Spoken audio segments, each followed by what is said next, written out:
Welcome, everyone, to the Inclusion Podcast. I'm Dr. Julie Costin. And I'm Dr. Christy Preddy-Franzak. We're so glad you're here as we explore all things inclusion. So whether you're a school leader, an educator, a parent, or simply passionate about inclusion, this podcast is for you. In each episode, we go beyond the usual conversations, diving into what truly makes inclusive education work. Together, let's make a difference, one conversation at a time. Here we go.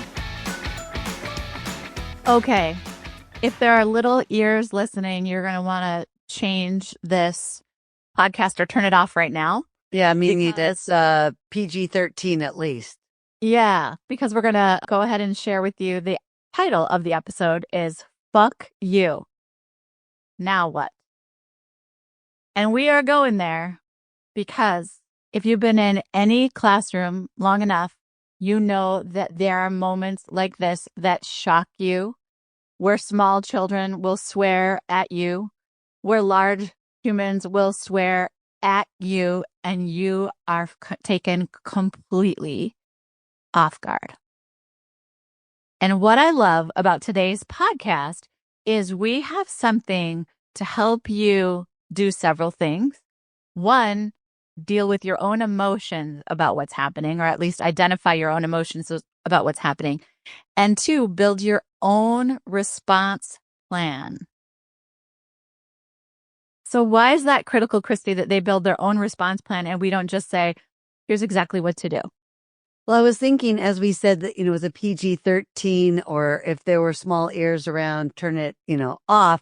Mm-hmm. I was even thinking like what anyone's emotional reaction can be to the F word, right? And I think some people are super comfortable. Some people go, oh, it's a matter of semantics. Some people that I grew up with that were highly religious would say, something like fudge you, like everybody knows what you're saying, but you're using a word. And so like having your own plan kind of helps you understand what you're going to do, because it might be funny if you're 4 and it might be horrific if they're 14. Do you know what I mean? Like it depends on where you are, who's watching, how you feel about the words, not just the F word, but all kinds of swearing. So that's how I think of it, Julie, is like how my own nervous system is going to react to it. I need a plan that works for me. I can't just go, well, Julie, what do you think? Because you're going to be like, whatever. And I'll be like, but that doesn't make me feel calm. Mm-hmm. That's what I would say. I love that, Christy. And so today, when you're thinking about, the topic, which is really just a kid does something super shocking to you. And it could be a 4-year-old yelling, shut up, and flipping a chair over. Yeah, for sure. Shut up would trigger me just the same. Yeah. Or a 10th grader who's like, fuck this class, and walks out of the room. Right. Either way, you're just a little bit stunned. Yeah. And what we want you to remember is, first and foremost, it's okay to have a response. You might feel shock or embarrassment or anger or this pressure to respond right now. For me, because I used to work with kids with the most challenging behavior in schools, this happened more times than I'd like to admit. And I struggled because I kept thinking, everyone saw that. Mm-hmm.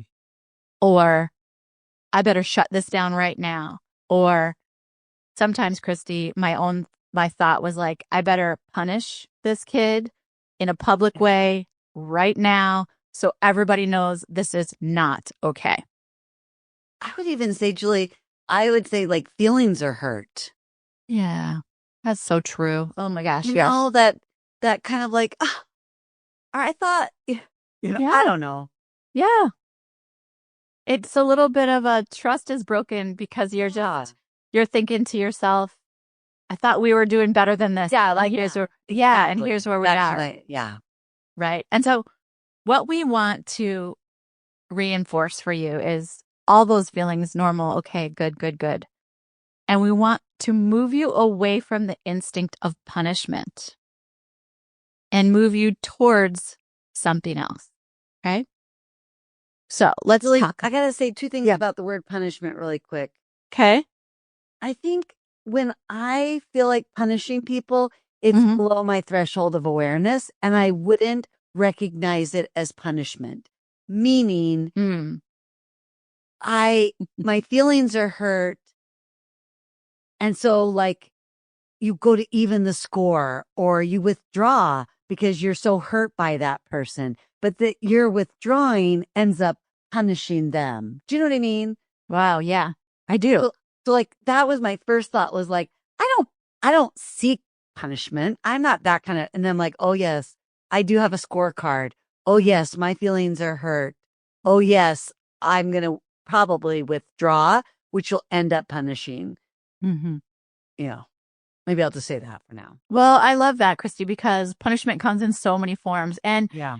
you're kind of talking about a subconscious reaction Yeah. and behavior that would end up punishing. So I really want Yes. people to keep that in mind. Yes. And I want you to go all the way to a conscious, you've just lost minutes off recess. Right. Good point. You are now going to ISS.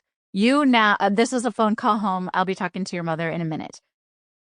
Whatever, right? Those are the range of punishments that we as educators are likely to go to in that moment because these embarrassing behaviors cause us to need to react in a way that's just like sometimes not really, really thought out. And what I mean is, if you read the research on punishment, which we've done, and you don't even have to do it, or you can, but you'll learn that what punishment does is it shuts down communication, it increases power struggles, and it damages trust.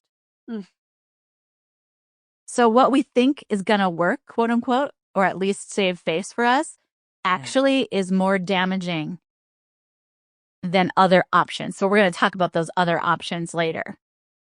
And so I guess I can share some of the options right now because I think Okay. I think it's okay. But it's just like what instead you might do is think about boundaries, not retaliation, relationship over your reaction, and a pause instead of a power play. So essentially, we're asking you in this moment to do something incredibly hard. Please know, we know it's incredibly hard, but it's to think, what's a boundary I could put in place? How do I keep the relationship as more important than my reaction? And how might I pause instead of doing something that is a power play, like see you in ISS, right? And if you don't know, that means in Yeah. school suspension. Yay. I'm just thinking about having to actually do these, and I'm, frowning. But I'm thinking, Julie, like, let's say the kid, like it's a verbal slap, basically, when a kid There is. says this. And so Mhm. you might react like you would if someone went to slap you. You might like Yeah. grab their hand because you're just so surprised, right? So you might yell back or you might do all those things you just mentioned.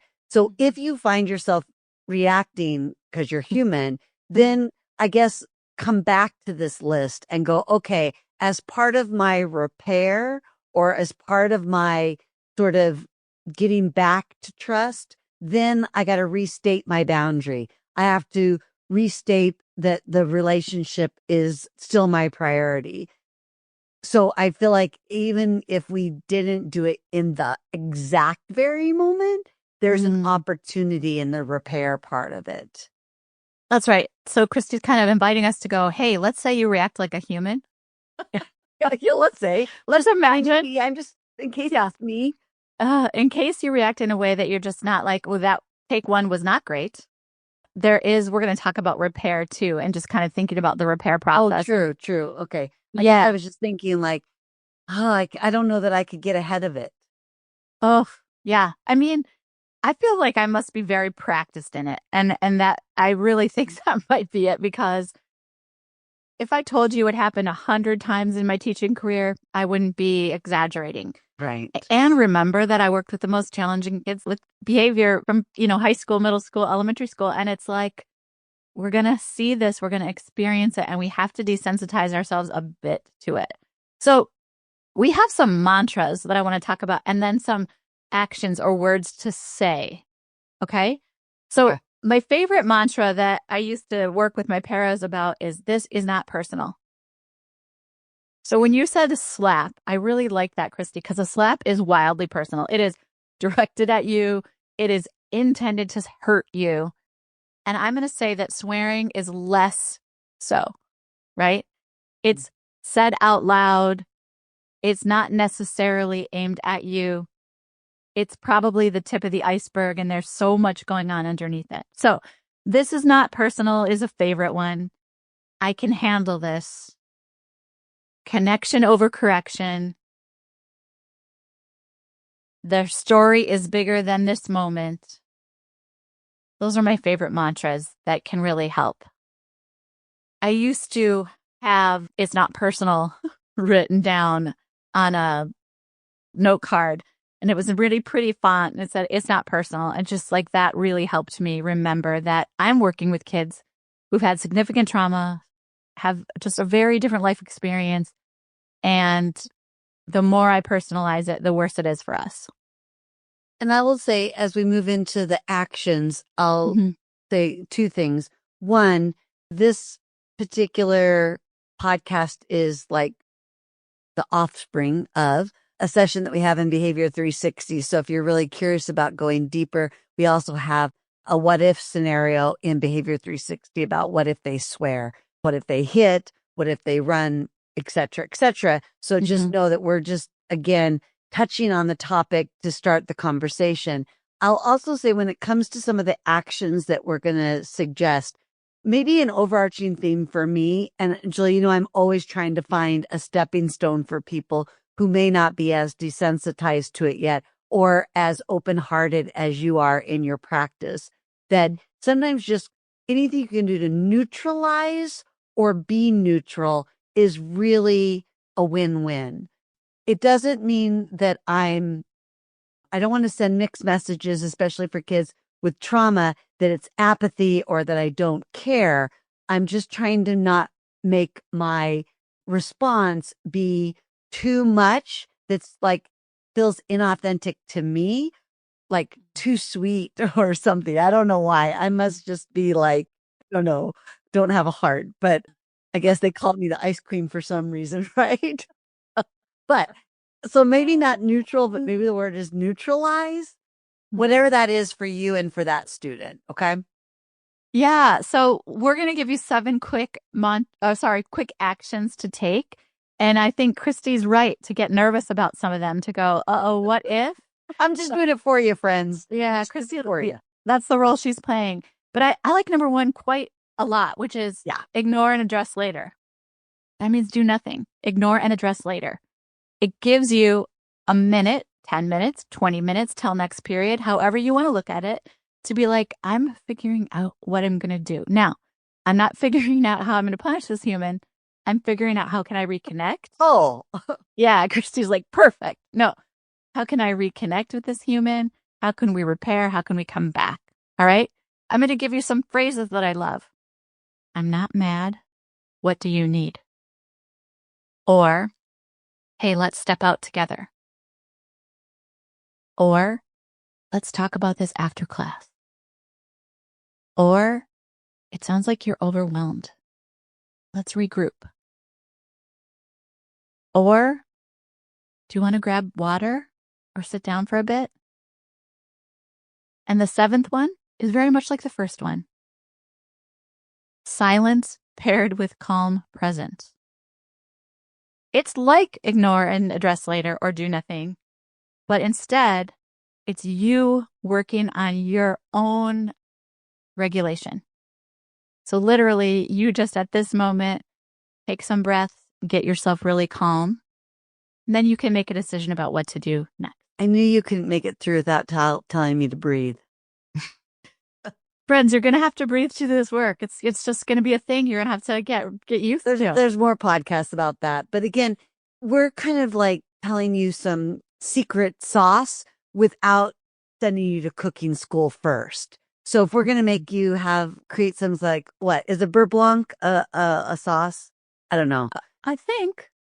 or Bernays, maybe is the word. I don't know. I saw it on with Gordon Ramsay. So I was just thinking, like, we're kind of telling you something secret or advanced, which seems simple without sending you to cooking school, which is like our behavior 360. Like, you need to hear the whole story to understand why these mantras and actions are actually effective and don't sound like we've lost our minds. Okay. But we're going to keep moving on. Julie, did you want to tell anything about the repair or move to the handout? Let's just jump to the handout. If they want the repair processes in Behavior 360, but Excellent. The handout is build your own response plan, and I love it so, so, so much. So KPF, tell people what this is. Okay. First, you can pause or get it later. It's at inclusiveschooling.com/download 61. And it's sort of like what to do in the moment, but you're getting prepared for the moment. So any of you who like to soothe their anxiety by being highly organized, this will help you think through some of those difficult situations that are going to happen and make a plan. I would also say, Julie, you've mentioned your co-teachers and your paraprofessionals a couple of times. This can also, even though it's your own response plan, it could be your team's response plan.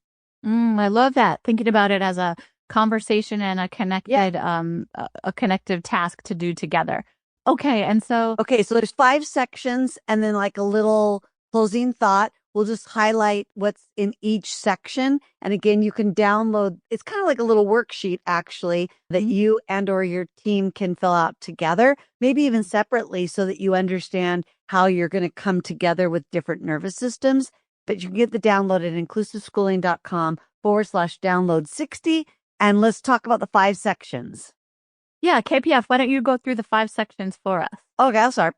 So the first section is just knowing yourself. Sometimes we don't even understand that that was something that how I feel about it. Like, was I feeling like out of control or that the class was going to go out of control? Did I think the students thought that I wasn't in control, but before they thought I was? Things like that.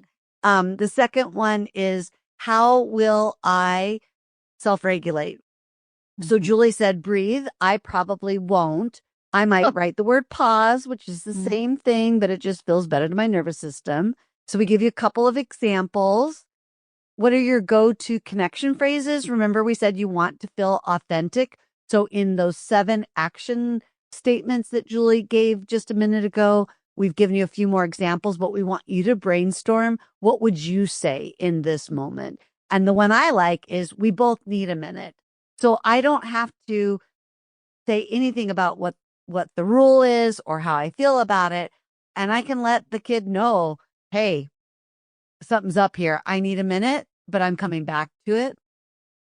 And my favorite, last couple. My favorite, I just want to say is I got mad.